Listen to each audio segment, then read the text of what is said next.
Kalung kamin kalung simhong na dunja kay mahayin bang makati kay nang mamaya ganing to ka bibang ahi hangin ng matokao kakut taklam in kay nong len tugla na to kay manong makay anong tiyangin minsan namun nông cơn piding ca thấy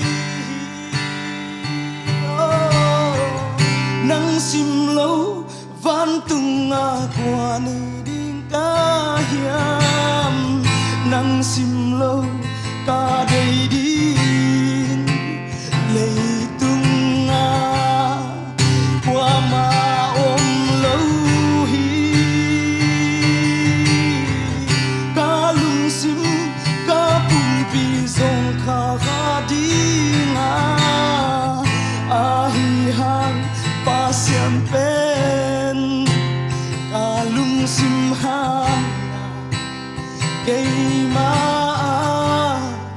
hiton tung ding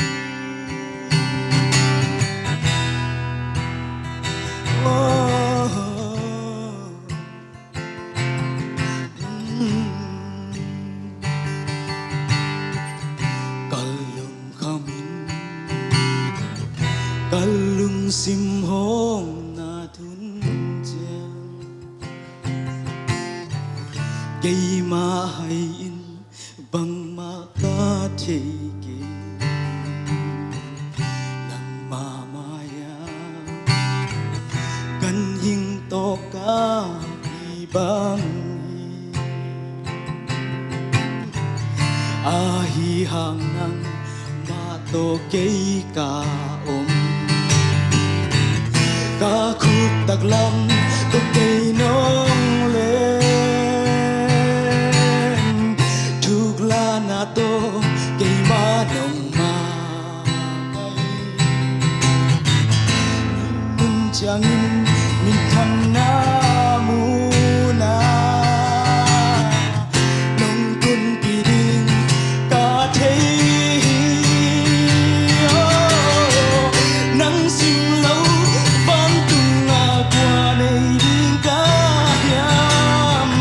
nắng sim lâu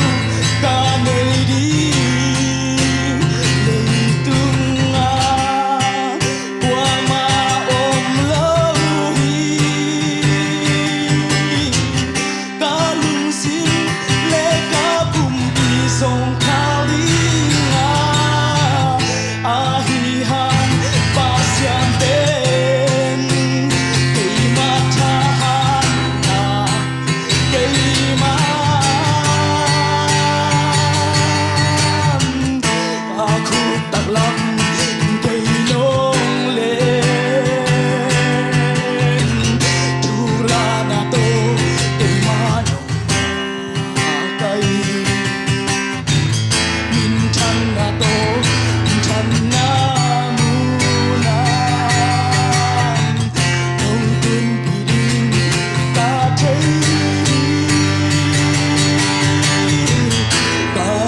taglam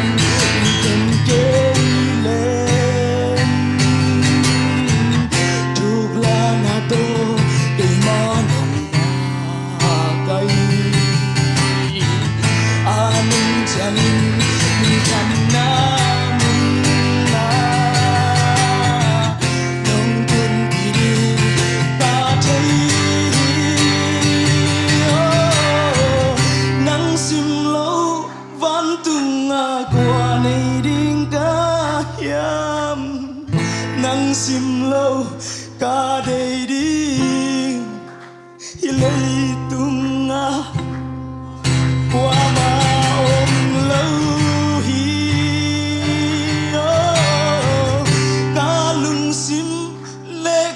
pumpisong kalinga